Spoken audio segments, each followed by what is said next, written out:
VTI manolotra anao ny fampalalam-bavao. La 4G Patelma vous présente Ny vavao. Labelcom, la référence en impression numérique. Manolotra anao ny vavao. Labelcom, la référence en impression numérique. Blue Line TV safidy tsara indrindra manolotra anao Ny fampalalam-bavao. professionnel du bâtiment ou particulier. Pour vos articles de bricolage et de construction, choisissez Batimax. Batimax, la qualité au meilleur prix. Manolotra anao ny fampalalam-bavao. Pour votre sécurité et votre confort, de nouveaux services, de nouvelles couleurs, de nouvelles stations. Jovena, source d'énergie. Manolotra anao ny fampalalam-bavao.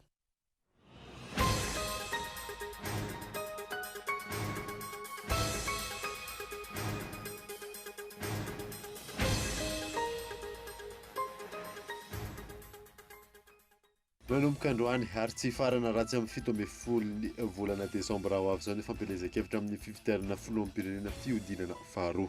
Toerana maro teto amin'ny faritra Analamanga no nanaovan'ny kandida larina 17 andro rajoelina fampelezan-kevitra tamin'ity androany ity. Nahiditra amponja vojimaika eny Tanmora ireo zanaka jeneraly miisa roa tompon'antoka tamin'ny famonoanana mpisolo vava Maître Yaly teny Antamena. Nanara-maso akaiky ny fizotran'ny famotorana teny antoerana ny olafitry ny mpisolo vava tamin'ity androany ity. Ny tokony nanomboka tamin'ity androany ity ny mpiasan'ny Kroma SA etsy Ampefilo. Tsy eken'ireo mpiasa ny famarotana ankolaka ny orinasa amin'ny vahiny, fa eo ihany koa ny fanaovana fifanarana antsokosoko. Maro ireo fady tokony ho tandremana amin'ny vanim-potoana ny fahavaratra tahaka izao. Ny andidin'izay izay ho hitanao amin'ny tapany faharoa ny fampalalam-bavao. Toy ny raharaha gilet jaune any Frantsa dia nanatanteraka fivoriana hafa indray ny gouvernemanta frantsay izay nitarihan'ny filoha frantsay Emmanuel Macron omaly. Fivoriana nionana tamin'ireo vondrona politika maro samihafa.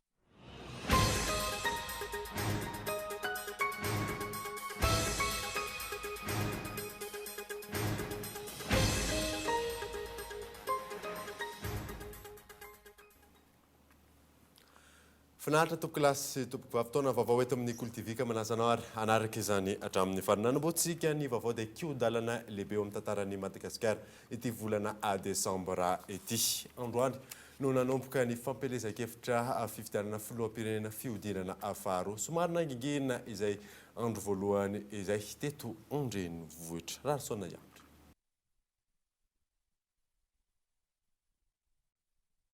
Tsy ho azo kosehana eo amin'ny tantara Madagasikara ity volana desambra taona 2024 ity satria kiondalana eo amin'ny tantaran'i Madagasikara. Androany no nanomboka ny fampelezan-kevitra ny fifidianana filoham-pirenena fihodinana faharoa. Aresaky indray ny tanàna, hatrany anelakelatra ny rehetrany, hatreny Andohasa sy eny Akanja rehetra eny, tsy ho lazaina intsony. Afaka 12 andro katoka dia androtsabatsy safidy hampindra amin'ny fahefana hitantana ny firenena mandritry ny 5 taona manaraka. Ny olom-pirenena feno 20 taona no miakatra. Andrasana amin'ity farany volana desambra taona 2024 ity ny vokatra ny fifidianana izany ka ho fantatra rehefa kapalesy eo amin'ny kandida rotonta Andry Rajoelina sy Marc Ravalomanana. Eo amin'ny sehatra sosialy, ny volana desambra dia volana ankalazana fety. Ny fetin'ny krismasy ny farany taona andrasana ny taona vaovao izany. Vanim-potoana fiakaran'ny vidin'entana indrindra fa ny solika. Tantara hafa efa zary fiainana manampitraka izany isaky ny volana desambra ny vanim-potoana amin'ny fahavaratra izay mabetsaka ny orana. Dibin-drano indray ny faritra Iva eto Antananarivo. Volana desambra taona 2024 kiondalana lehibe eo amin'ny tantara Madagasikara, indrindra eo amin'ny sehatra politika. Metezy ho mpandray anjara feno amin'ny fanoratana ny tantara Madagasikara fa tsy sanatria ho mpitazana fotsiny ihany. Izaho, ianao, isika no hanoratra kiondala Madagasikara izay ho petraka ho tantara ho lovainy ny zanaka mampara eo. Araka izany dia nanomboka androany ary tsy farana ratsy ny 17 ny volana desambra ho avy izao ny fampelezan-kevitra amin'ny fifidianana filoham-pirenena fihodinana faharoa. Toerana maro teto amin'ny faritra Analamanga no nanaovan'ny kandida larina 17 andro rajoelina fampelezan-kevitra tamin'ity androany ity ka eto Andriatsilavo. Ny faritra itasy sy ny manodidina no nanomboan'ny kandidà laharana 17 ny fampelezan-kevitra androany. Ohatra amin'izany ny tao Ampefy sy Analavory. Ny tolakandro niona tamin'ny vahoaka Natsimbandrano izy ary nampafantatra ny viana sy ny fandaharana asany ahafahana mampandroso any Madagasikara. Mpitondra mahay mitsinjo ny vahoaka, mamany olana ara-tsosialy, ara-toekarena sy ny maro hafa no ilain'ny vahoaka malagasy. Mpitondra efa niomana meloa ary vonona hitondra vahaolana ho an'ny firenena. Misy vaovao tsara, vaovao mahafinaritra holazaiko aminareo androany. Za dia manana vina, manana programme. Maro ny filoham-pirenena mifandimby, maro ny candidat mifandimby teto amin'ny firenena. Fa Andry Rajoelina ihany no samanao velorano aminao vahoaka malagasy ianareo mponina ity atosy manodidina. Mila filoham-pirenena manana vina, mila filoham-pirenena tia tandazana, mila filoham-pirenena tanora, mavinika, mamitazy Andry Rajoelina mitondra ny firenena tezao. Atao lara-pahamehana amin'izany ny fanomezana asa ireo tanora, ny famahana ny olana ny tsy fandriam-pahalemana, ny fahantrana ary indrindra ny sosialim-bahoaka. Ohatra amin'izany ny famahana ny fitohanan'ny fifamoivoizana eto an-drenivohitra, raha tsy ilaza afa-tsy ny eny Itaosy. Tany be masoandro izahay, mandrapatonga teto, mikiatso ny tomobily, embouteillage tsy misy ohatr'izany. Dia hoy aho hoe rehefa mikiatso ny firenena, mikiatso ny lalana, betsaka ny embouteillage, tsy mandroso ny fiara, tsy mandroso ny firenena, solution anankiray ihany Andry Rajoelina numéro 13. Manana solution ho an'ny vahoaka ny Itaosy. Eto dia ampifaliana, ampitiavana, ary ao anatin'ny zany hoe défi fanampy ataoko aminareo. Fahoasitsika pont flyover ohatra amin'ny any ivelany reny eo amin'ny pont any Ampasika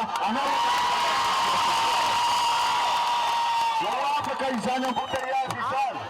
Misy ndray zao ny teny hoe manofy, dia hoy aho hoe marina ianao raha miteny hoe manofy izay.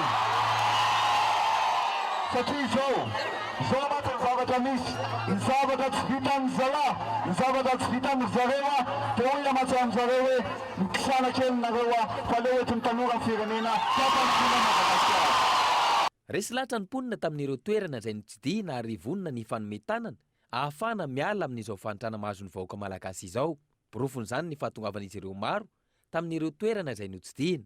Tsy tokony hijanona amin'izany anefa hoy ny kandidà Andry Rajoelina, fa tokony anefa ny adidiny ny tsirairay avy ka hifidy ny laharana 17 ny 17 ny volana Desambra ho avy izao. Apio ahafahako manampy anareo, fahavotantsika ty firenena ity. Ny ahafahanareo manampy anahy dia mifidy ny numéro 13 izay anafitra ny Madagasikara isika miaraka amin'ny 17 ny volana Desambra. Fa maro ireo resy lahatra amin'ny vina UM izay entin'ny kandidà laharana 17 Andry Rajoelina no afaka hitondra fampandrosoana eto Madagasikara. Miverina Andoharano kosa ankilan'izay ereony sitaka ny mapara teo aloha. Fezora Faty. Mpanao politika, antoko politika fikambanana samihafa mitombo hatrany ireo resy lahatra amin'ny vina UEM entin'ny kandidà laharana 17 Andry Rajoelina. Isan'ireo niverina Andoharano araka ny fanazavana ny mpanao politika nisitaka tamin'ny mapara izay lasa mapara 1 sy mapara 2 niaraka tamin'ny fitondrana teo aloha. Dia misy fomba fiteny tsika malagasy hatreto miohatra amin'ny tany hafa manao hoe miverina amin'ny tany ny jiosy.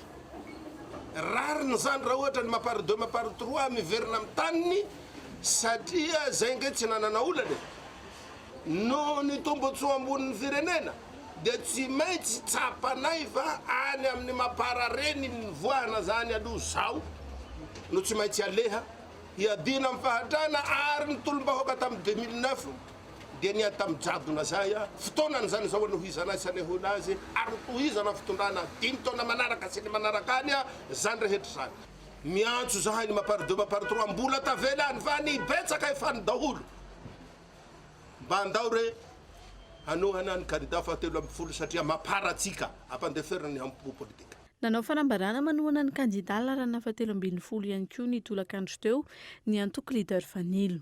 Milaza zahay androany fa manohana tanteraka ny kandidà numéro 3 dia ny président Andry Nirina Rajoelina amin'ny fifidianana fiodinana faharoa ho président ny République de Madagascar. Natao io dia noho ny etaetany maro atao anatin'ny atoko dia noho ny fiarovana indrindraindrindra ny tombontsoan'ny antoko. Natao ihany koa io mba hametrahana dieny zao izay tokony fampifehezana amin'ny io candidat ho toananay io antenainay fa ho lany amin'ny fifidiana rehetra izay hatao eto Madagasikara amin'ny taona ho avy. Nanangana fo be toerana enti miasa sy mampandany ny candidat Andry Rajoelina ihany koa ny fikambanana tiany CNG teny amin'ny distrikty Ambohitra Atrimo ny farany herinandro teo. Izy ireo izay resy lahatra amin'ny viana entiny ity candidat ity. Resy lahatra anay amin'ny président Andry Rajoelina moa dia tsotra satria izy dia tanora manana viana, manana programme asa maty-paiky dia mino izay fa mitovy tahaka amin'ny anay koa satria mitsinjo ny sosialim-bahoaka. Ny etahitanay moa zany dia tsotra ny fampiroboroboana sosialim-bahoaka satria maro le olona mbola tena sahirana ety amin'ny distrikty Ambohitra. Ity fifidianana filoham-pirenena fihodinana faharoa ity no kiondalana farany ho an'ny fiainam-pirenena atao anatin'ny 5 taona ho avy indray. Samy manao izay ho afany ny mpisehatra isan'isany amin'ny fampandaniana ny candidat toanany anatin'izao fotoana ny fampelezan-kevitra izao. Ny 17 Desambra amin'ny sasakalina raha tsy haivina no hifarana ny fampelezan-kevitra. Ankilany, azon'ireo olom-pirenena voasoratra anaty lisitry ny fidy tsy mbola naharainy karaha-pifidianana atao ny maka izany karatra izany any amin'ny isam-pokotany.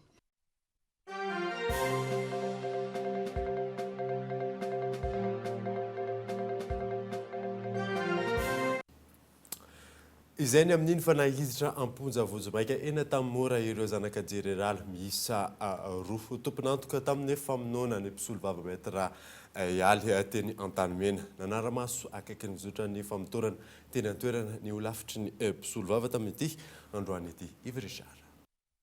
Taorian'ny famotorana nataon'ny sampana fikarohana momba ny Elokabevava tetsy Viadanana. Niakatra fampanoavana androany ny raharaha famonoana ny mpisolo vava Maître ialy tetsy Antanimena ny sabotsy teo. No tanàna Vonjomaika eny Antanimora ireo zanaka jeneraly miisa roa tomponantoka tamin'ny famonoana mandra-piandra ny fotoam-pitsarana sy ny fanadihadiana lalina na ny enquête au fond raha ny fanazavana. Nanaramaso akaiky ny fizotro ny famotorana teny an-toerana no lafitry ny mpisolo vava ary mitaky famotorana anatin'ny mangarahara.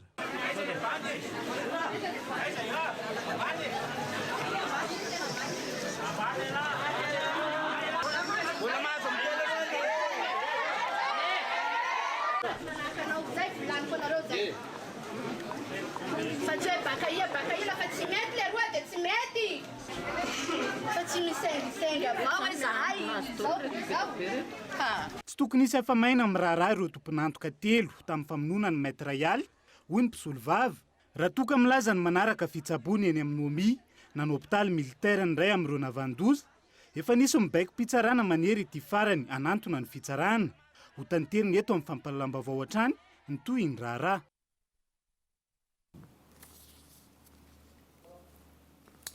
Lafim-baovao hafa kosa indray dia niakatra 50 ariary ny vidin'ny lasantsy sy ny gazoil nanomboka tamin'ity androany ity. Nanisy aza ny fidinan'ny vidin'ny baril eo amin'ny tsena iraisam-pirenena. Araka izany nanomboka io maraina io jifaina 404 ariary ny litatry ny lasantsy raha toka jifaina 50 amin'ny 404 ariary izany teo aloha. Tahaka izay ihany koa ny gazoil raha toka 503 ariary ny litatry ny gazoil teo aloha.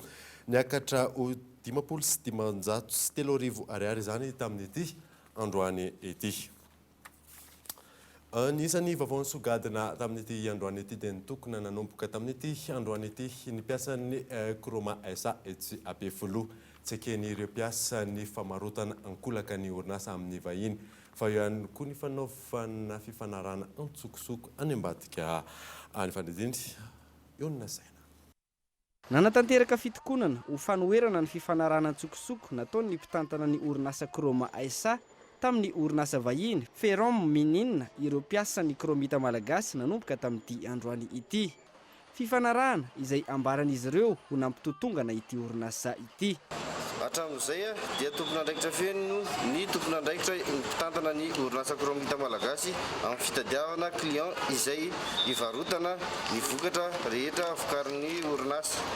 Kanefa nanomboka tamin'ny faraparan'ny taona 2015 dia nidrantsehatra ny présidence ka nanome ny client atao hoe stork international ary noterihany zareo ny mpitantana teto anivon'ny orinasa hanome ny 20 isanjato ny vokatra vokarina amidy tsy maintsy nomena ireo storka reo na dia amin'ny vidiny ambany ny masokarena ny orinasa aza ny andraisany ireo vokatra reo.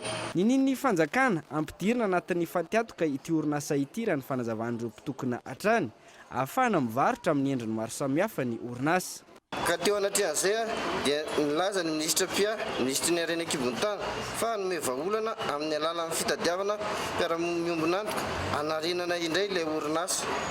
Ka teo anatrehan'izay dia nanome ireto rosianina antsoina hoe ferromainina reto ny ministera izay tsy nisy na dia tolotra ary no nanendrenan'izy ireo fa natolotra amboletra fotsiny teto anivon'ny orinasa. Tao anatin'izay dia nisy fifanarana roa efa vita solia izay tsy fantatra ny tena votoatin'ny fifanarana io fa amin'ny akapobeany sy ny zavatra hita mipiasa dia efa lasan'ny rosianina tanteraka ny orinasa kromita malagasy. Iray alina rouble na 10,000 ariary no capital ampiasainy ity ferrom mininina ity izay lazaina fa anarina ny orinasa kromita malagasy. Ny Chrome SA izay manana capital 3,00 ariary. Ho fiarovana ny orinasa malagasy, ny tsy fanekena ny fanitsakitsana ny zon'ny mpiasa, ireo no fototry ny fitakiany ireto mpiasa ireto.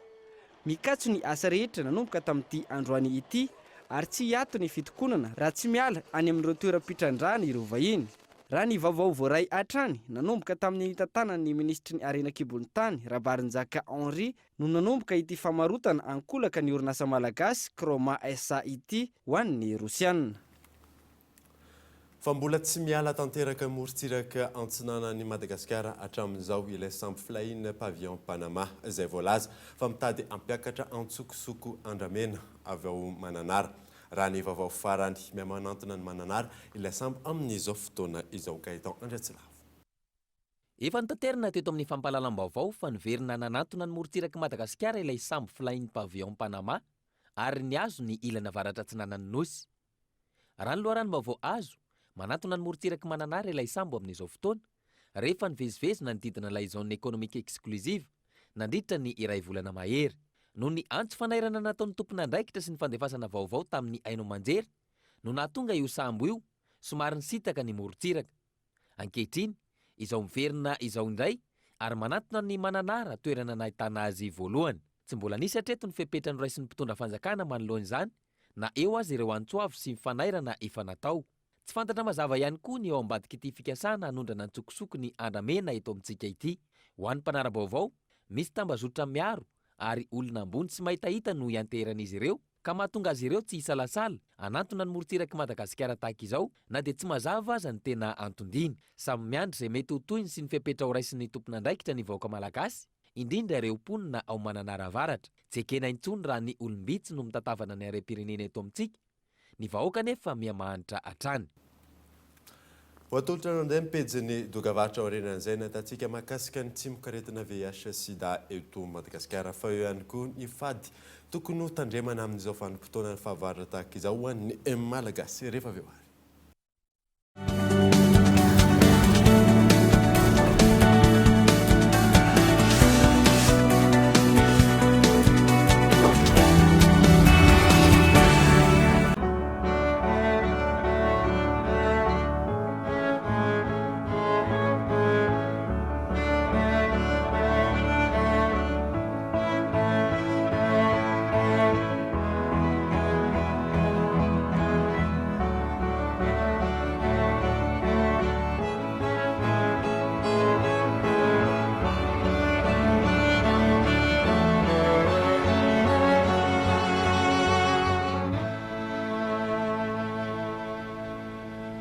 Fusion, à 50 mètres de l'église catholique Antanmin.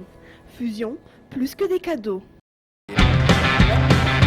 Oui, appel vers tous les opérateurs.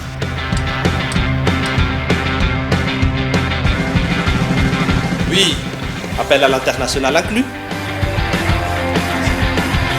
Oui, mes SMS, je ne les compte plus.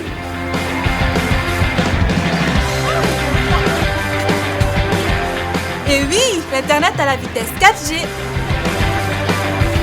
0,5 arrière par seconde vers FAF et Club First. 1 arrière vers Telma et 3 arrière vers les autres opérateurs. Vous aussi, soyez First. À partir de 10 000 arrières, First Premium. Et découvrez toute la gamme First sur www.telma.mg ou rendez-vous en Telma Shop. Telma, Safid que numéro 1 Malagasy. La route ne sera plus jamais la même avec Jovena. Vivez de nouvelles expériences. Faites confiance à la qualité de nos carburants premium et à la sécurité de nos cartes de paiement Énergie Plus. Profitez de nos grands espaces de stationnement et de tous les services dont vous auriez besoin. Venez découvrir nos nouvelles boutiques. Faites-vous plaisir avec une pause bien méritée dans nos points chauds. Pour votre sécurité et votre confort, de nouveaux services, de nouvelles couleurs, de nouvelles stations. Jovena, source d'énergie. Dans mon quotidien, j'ai besoin d'Internet en permanence. Pour mes recherches, mes mails, pour être à la page des actualités, mais aussi pour communiquer avec mes amis. Et après une longue journée de travail, quoi de mieux que de se détendre devant la télé à regarder ma série préférée, tant qu'elle n'est pas occupée par le match de foot de mon mari ou les dessins animés de mes enfants. Tout ça grâce à Blue Line. Profitez de la box 4G Blue Line connexion illimitée et le décodeur Blue Line TV avec toutes les chaînes à partir de 169 000 arrières par mois. Andro iraisam-pirenena andavana ny fahantrana ny 17 Oktobra. Matetika dia tsy voazo ireo sofotra maha olona. Ireo izay miaina ao anaty fahantrana isan'andro vaky dia te handray anjara mafy amin'ny tetikasa rehetra ho enti miady amin'ny fahantrana. Hisy tolo-kevitra mivaingana ho fampandrosoana maharitra tsy manao ankila-baona izan'iza. Hifampizarana ny 17 sy ny 18 Oktobra ao amin'ny lapan'ny tanàna Antananarivo. Tongava maro anohatra fanily kiliana ivolona anorona tontolo manaja ny zoa makasina maha olona.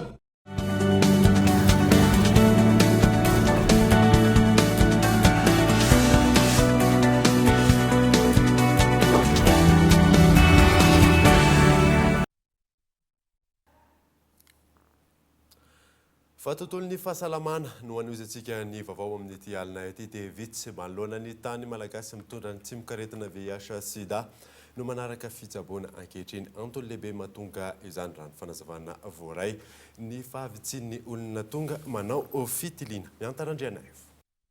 Amin'ireo malagasy misy 5,3 alina vinavinaina mitondra ny tsimikaretina VIH sida araka ny antotanisa tsy misy afa-tsy ny 7,23 ihany no manaraka fitsaboana ankehitriny. Ny tsy fahafantarana sy ny tsy faharisian'ny maro manatotosa fitiliana no antony io raha ny fanazavana. Fanaovana fitiliana izay tokony maimaimpona hatrany. Voalohany indrindra ny fitiliana aloha maimaimpona foana. Manerana amin'ny Madagasikara dia misy eo amin'ny efa eo amin'ny 5,20 isan-jaton'ny CSB eo afaka manao izay fitiliana izay daholo. Indrindra ny amin'ny tanàn-dehibe sy ny amin'ny renivohim-paritra ireny zany dia efa afaka manolotra an'izay fitiliana izay. Eo fotsiny hoe ny amin'ireny ilay tsy miankina amin'ny fanjakana ireny no mandoa fandraisana anjara kely ny olona izay manao fitiliana raha amin'ireny top réseau ireny tsara ny ilazana an'izay satria ny top réseau moa tsy miankina amin'ny fanjakana dia manana inona moa izy ity manana misy koa kely ihany tsy maintsy raisiny zareo. Eny amin'ny 20 isan-jato ny tobim-pahasalamana eto Madagasikara na miankina na tsy miankina amin'ny fanjakana no afaka manao izay fitiliana izay. Hatreto tsy mbola tratra ny tanjona amin'ny ady amin'ny tsimikaretina VIH sida eto amintsika. Le tanjona zany napetraky ny OMS sida dia le hoe 7 na hoe le 7 anankitelo. Le 7 voalohany dia hoe 7 isan-jaton'ny olona mitondra ny tsimikaretina amin'ny firenena anankiray dia tokony voatify avokoa. Ny 7 faharoa dia hoe 7 isan-jaton'ny olona izay voatify mitondra ny tsimikaretina dia tokony ahazo ARV, ahazo fanafody zany. Dia ny 7 farany dia hoe 7 isan-jaton'ny olona izay mahazo fanaraha-maso na fandraisana tanana na fanafody ahabe zany dia tokony tsy ahitana soratra n'ilay tsy mikaretina intsony na tokony tonga any amin'ilay hoe suppression virale zany. Aotra faingo aotra 300 malagasy raha tsy ahivina no mitondra tsy mikaretina ity raha ny tatitra farany manerana Madagasikara no ahitana soratra ny fisian'izany. Lafim-baovao hafa kosa indray dia tamin'ny alalan'ny fampitaom-baovao nilaza ny ministry ny Jona fa tsy anaiky ny fitrandrana izay voalaza tsara-drariny ho ataona sambo misy 300 amin'ny faridramasiny Madagasikara. Fifanarahana nataon'ny Madagasikara tamin'ny consortium Sinoa. Michel Arnarzon. Tsy manaiky ny fitrandrahan'ny Sinoa ny faridranomasiny Madagasikara amin'ny tsirariny izay no nivoatra tao anatin'ny fampitam-baovao navoaka ny ministeran-jony manoloana ny fifanarahana nisy teo amin'ny AMDP na ny Agence Malagasy de Développement Économique et de Promotion des Entreprises sy ny consortium Taillé Century Investment Development, fitrandrahana izay ho ataon'ny navira miisa 300 raha ny fanazavany mpahay toe-karena ilaina ny fanaraha-maso mba hisoroana ny vola very izay tokony hiditra amin'ny kitapom-bola mpanjakana. Ny fanjonoana dia anisan'ny élément anatin'ny économie bleue izy io. Dia marina fa misy 330 navires izay fiara-miasa amin'ny gouvernement sinoa. Fa izy tsara be. Fa raha hoe misy fanaraha-maso satria raha ohatsy ka hoe rofina daholo ny arena ao anatin'ny rano dia lasa fanipaka amin'ilay lasa tsy maharitra amin'izay les disponibilités les ressources halieutiques. Ary tokony izy koa économie bleue tokony mampidi-bola amin'ny fanjakana satria misy amélioration amina production amina croissance économique zany fa sao dia hoe tsisy fanaraha-maso, tsisy fanazavana, tsy mazava ilay fomba itrandrahana azy dia eo koa ilay mampatahotra sao dia lantamingana ny ressources halieutiques ka resaka hoe renouvellement lasa tsisy dia lasa misy impactany amin'ny pêcheur madinika zavatra zay. Vola mitetina $4 miliara ny vola very eo amin'ny sehatry ny Jona isan-taona. Ny sehatry ny Jona izay loha laharana amin'ny famovoarana ny toe-karena. Raha tsy ahivina Madagasikara dia isan'ireo firenena 12 nanatrika ny conférence internationale de haut niveau sur l'économie bleue durable. Mikasa ihany koa ammivoatra ny toe-karena amin'izay sehatra izay. Fa tsy ao anatin'ny fotoana fohy ny atratrarana ny fahaleovantena ara-tsakafo eto Madagasikara. Olona maromaro no mbola tsy ahafahana milaza izany ranambara avy eo anivon'ny tranoben'ny Tantsa. Michel Arnarzon. Sehatra iray ilaina fanavaozana ny sehatry ny famokarana, fambolena sy ny fiompiana eto Madagasikara raha iady amin'ny fahantrana izay raha ny fanazavan'ny solon-tena maharitry ny PNUD. Hatreto mbola betsaka ny ezaka tokony ho ataon'ny Madagasikara. Ento miady amin'ny fahantrana eto Madagasikara dia ilaina ny fanavaozana ny sehatry ny famokarana, fambolena sy fiompiana. Mbola kely ny fandraisana andraikitry ny mpisehatra, olana mipetraka ihany koa ny tsy fahampiany ny vokatra. Mbola mijanona amin'ny tsena anatiny ny vokatra vokarin'ny Tantsa eto Madagasikara, isan'ny olana mipetraka ny tsy fahitana tsena any ivelany ahafahana manondrana sy mampitombo ny vola miditra. Ankoatr'izay dia mbola tsy ao anatin'ny fotoana fohy ny fahatratrarana ny fahaleovantena ara-tsakafo raha ny fanazavana. Raha ny fahaleovantena ara-tsakafo dia voalohany indrindra misy dingana ngesabe lasana.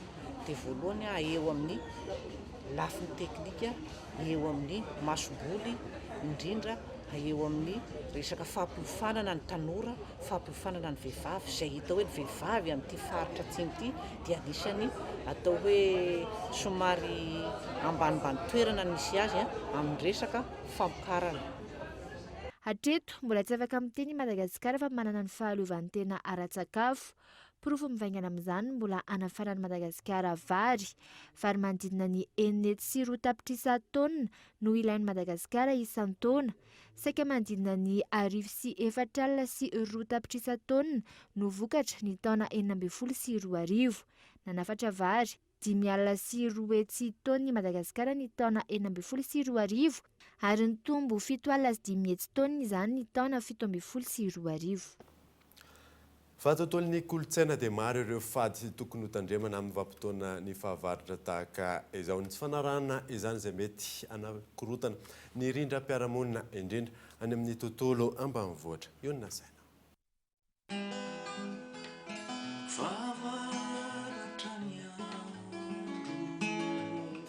ao anatin'ny vanim-potoana fahavaratra ny eto Madagasikara, maro ireo fomba sy fihetsika tokony hotandremana ary efa notandreman'ny malagasy ny alohan'ny vanim-potoana ny fanjanahantany, saingy maro no tsy mahalala izany ankehitriny raha ny fanadihadiana natao. Efa manomboka tokoa izao ny fotoam-pahavaratra, manomboka midony ny orana, efa mifafy mivareny tsara.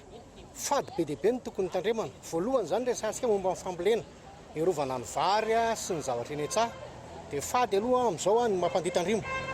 Ny tandrimo dia miantso cyclone, izy le modina mamonomonina iny dia miantso cyclone iny. Fady ny mikapoka vato, antsika izay mbola manao trano na manao tetezana na mamboatra trano dia mikapoka vato. Ny fikapokapohana vato dia miantso avandry. Dia fady ny manalamby eny amin'ny valapari. Reny valapari reny zany dia miantso rambondanitra reny. Fady ny mitondra elo. Fady ny mitsoka farara. Amin'izao koa fady mitsoka farara. Amin'izao vanim-potoana izao zany efa tsy tokony atao intsony ty mampiady kanety be ty, fa miantso avandry reny satria hitandrovana ny fambolena. Eo koa no atsika zaza mandeha mianatra nefa mandeha lavitra. Fady ny mialoka amin'ny vody hazo satria ataorina latsaha amin'ny varatra. Fady ny mialoka amin'ny trano foana, trano tsy misy olona, tsy misy afo, tsy misy aina, fa latsaha amin'ny varatra koa reny. Fady ny miazakazaka rehefa ny fotoanan'ny andro mikotroka, mety ho lasa saintsika hoe finonom-poana ve zany. Lalam-pana hafa na no resantsika eto. Ohatra hoe manapotika vatokely ianao, dia iny vatokely mipitipitika iny miantso le vatokely avy any an-danitra hiditra aty ambonin'ny tany. Lalam-pana hafana. Zay zavatra ataonao eto ambonin'ny tany dia izay no miforona any an-danitra any miraraka eto aminao. Tsy finonom-poana ireo raha ny fanazavana trano fa lalam-pana hafana nataon'ny Ntaolo andrindrana ny fiarahamonina ary mbola manan-kery hatramin'izao.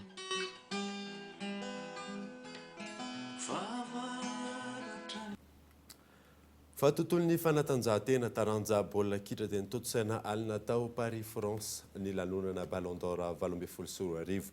Lasany Luka Modric teratany Kroatia mpilalao amin'ny Real de Madrid ny andia ny faha-13 fanadina. Je vous demande de faire un triomphe à monsieur Luka Modric.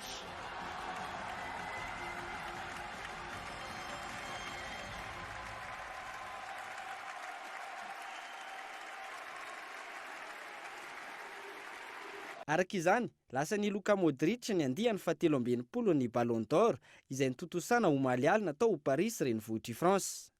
Raha ny anaran'ny Cristiano Ronaldo sy Lionel Messi no nifandimby tato anatin'ny 10 taona farany, niova izany tamin'ity taona ity ka nody tany Kroasia indray ny Ballon d'Or.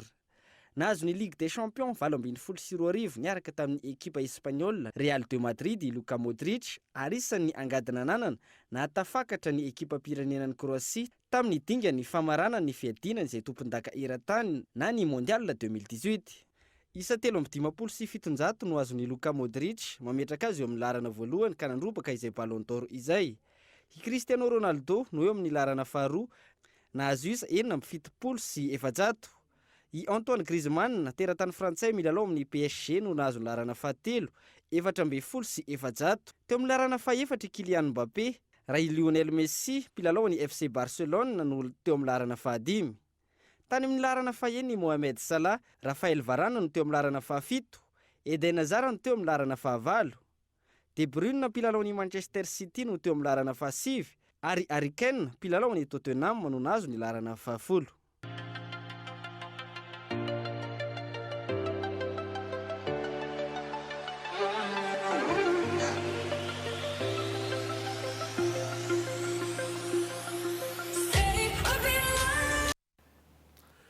Dia iny maresaka iraisam-pirenena manakatona vaovao tamin'ity alina ity ankasitrahanao nanaraka izany mandrosoasina zao tompoko.